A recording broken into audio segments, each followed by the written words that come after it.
হরে কৃষ্ণ। গরুড় পুরাণে একটি কাহিনী উল্লেখ রয়েছে। একবার যমরাজ একটি তুতা পাখিকে দেখে খুব হাসছেন। সেটা দেখে তুতা পাখি খুব চিন্তিত হয়ে পড়ল। সেই জায়গায় ভগবানের বাহন গরুড়দেব তিনি উপস্থিত হলেন।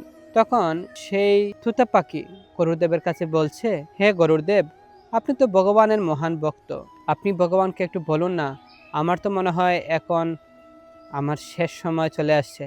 তো আপনি ভগবানকে বলেন যাতে যমরাজকে বলতে আমি এখন যাব না। তখন গরুদেব বললেন যে তুমি কেন চিন্তা করছো, আমি তো আছি, তুমি আমার পিঠে বসো, আমি তোমার ব্যবস্থা করছি। এই ছোট্ট কাজের জন্য আমি কেন ভগবানকে বলবো? ভগবানকে বলার প্রয়োজনীয়তা নেই, আমি বাকিটা দেখে নেব, তুমি আমার পিঠে চড়ে বসো। তখন গরুর পাখির পিঠে যখন এই তুতা পাখি চড়ে বসলেন, তখন গরুর পাখি 7 সমুদ্র 13 নদী পার হয়ে একটি গহীন জঙ্গলে গুহার ভিতরে নিয়ে সেই তোতা পাখিকে রাখলেন যে তুমি এখানে নিশ্চিন্তে থাকো, এখানে কেউ আসতে পারবে না, আর 10 দিন এখানে থাকো, তারপরে আস্তে আস্তে সবকিছু ঠিক হয়ে যাবে। তারপর গরুর পাখি তিনি যমরাজের কাছে গেলেন যে হে যমরাজ, আপনি কেন গত পরশুদিন এই তোতা পাখিকে দেখে হেসেছিলেন? তো যমরাজ বলছে কোন তোতা পাখি? ও আচ্ছা, ওই বনে যে ছিল।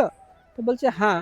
তখন যমরাজ বলেন আমি এই কারণেই হাসছিলাম যে এই তুতা পাখি এখন এখানে আছে, কিন্তু আর 2 দিন পরে সে 7 সমুদ্র 13 নদী পার হয়েও যাবে, সেখানেও তার মৃত্যু হয়ে যাবে। সে অনেক চেষ্টা করছে কিন্তু তাকে কেউ আর বাঁচাতে পারবে না। তাকে এই 7 সমুদ্র 13 নদী পার হয়ে যাওয়ার পরেও একটি বিড়াল তাকে এসে খেয়ে ফেলবে।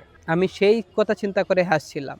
তো এখানে আমরা বুঝতে পারছি যে আদৌ এই জগতে আমরা যে কারো, যত প্রভাবশালী ব্যক্তি, যে কারো যদি আমরা শরণাপন্ন হই, কেউ আমাকে বাঁচাতে পারবে না। আমি যা কিছু যত গভীর জঙ্গলে লুকিয়ে থাকি না কেন। তাই কেন আপনি এত চিন্তা করছেন? আপনি কৃষ্ণ শরণাপন্ন হন, আপনি সর্বদা হরির নামে মগ্ন থাকেন, হরির নাম জপ করেন, কীর্তন করেন, ভগবানের পূজা করেন, সর্বদা কৃষ্ণ ভাবনায় থাকেন।